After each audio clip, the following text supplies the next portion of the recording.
who would have thought that on this day where in New York, it's just crazy looking outside, all that smoke for all of you out there in New York, but who would have thought that's the one week that here I am in Denver, where it's pretty nice outside, it's nice and clear. But we're not heading out for a run right now, and I'll talk about the New York City Marathon training block in a moment. For now, we're at Ball Arena.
Was like an NBA Finals game. I mean, on the Jumbotron in their arena. I'm really glad I went. It was a really cool experience. They brought the energy of the NBA Finals. All right, everyone. So I'm tired from all the stuff in class, from all the activities I've been doing, but it's time. Let's jump right into what my plan is for my New York City Marathon training.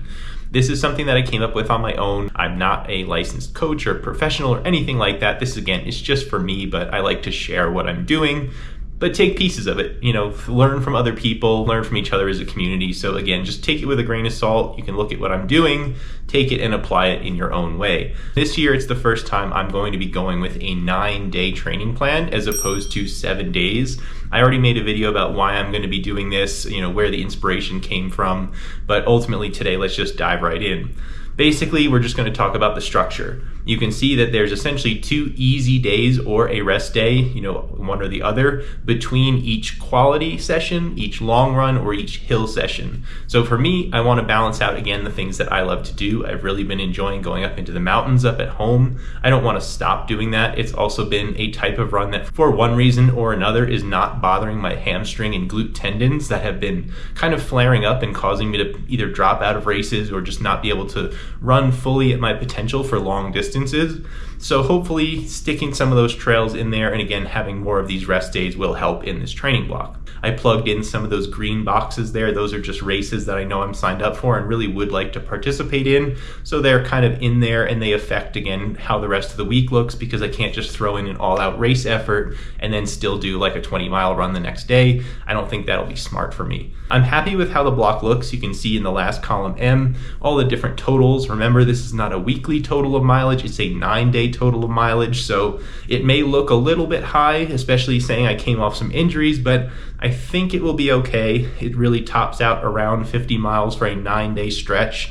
And again, that's my 20-mile long run that week. So, it's hard to keep it too low. You want to get enough easy running spread out without, just stacking all the mileage in one single day. So that's just how I'm going to do it, and hopefully we'll be able to get there. I think where I'll start to make cutbacks if I'm having issues is either throwing in another rest day for one of those easy days, or even potentially, just for the sake of making it to the final New York City Marathon healthy, reducing those long run distances. If I can only get up to 16 or 18 miles for a long run, so be it. If it keeps me healthier to actually go out there and finish the New York City Marathon, I'll take it. So that's kind of a lot of words and a lot that I've said now just to explain my New York City Marathon training block, but I hope it's something you wanted to all see. But other than that, the last thing I am going to do in this video is go for one more run. I'm curious to see how much of the acclimation to the elevation I get on my Garmin watch today with another run. This will be the second run since I've been here in Denver, Colorado, for those who don't know. So that's where we are. Let's see how today goes, and I'll take a look at the stats at the end.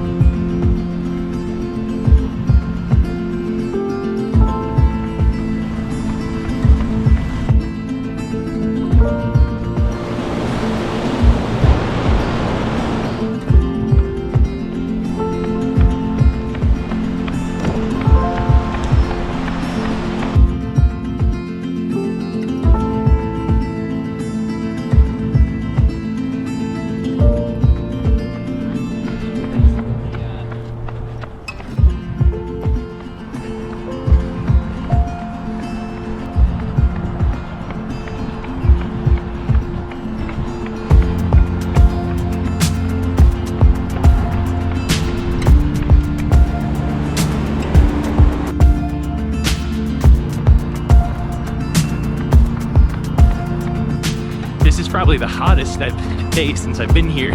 It's over 80 degrees right now, but comfortably dry, so I'm happy about that. With all the green space here and the walkability and the bikeability, this has been a great city to visit. I mean, the elevation's rough, but I feel better today.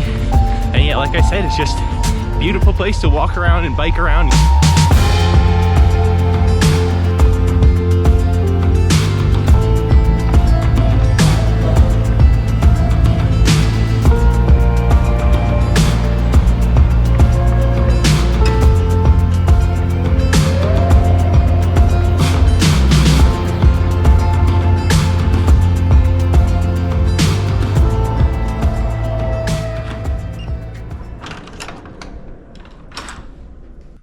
All right, I'm cooling down, but I'll put the run up on your screen now. Same heart rate as yesterday, 146 beats per minute. You can see 946 average per mile.